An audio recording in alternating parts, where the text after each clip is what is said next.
This is Greg from Traxda, and I'm going to talk about our 90-50-99 kit for the 4Runner.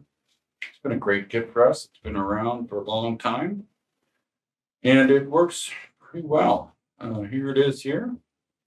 In the front, we have our strut spacers. Now, if you notice, they are lined up one above the other, which would make it seem like it's inconvenient to install because you have to trim the stud a little bit. But the upside is on the 4Runner, you don't have to do anything but the X-Reus hydraulic link struts or the KDSS system. So this 90-50-99 works with all the 4Runners from 2003 to current until we get the new gen. And if it's got the KDSS and or the X-Reus system, it works perfectly fine. You don't have to disconnect any hydraulic lines. You don't have to bleed anything.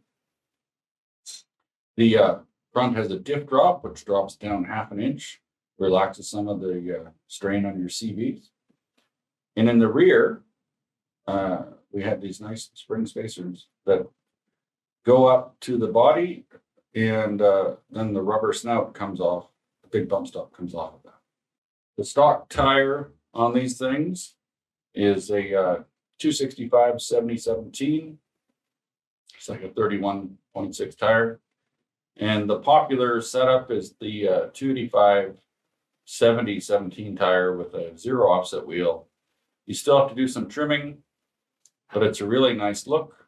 And installation tips, I mean, obviously, in the rear, you just undo the shock, do one side at a time, and pull the coil spring out and put our part on top of all that, and back up it goes.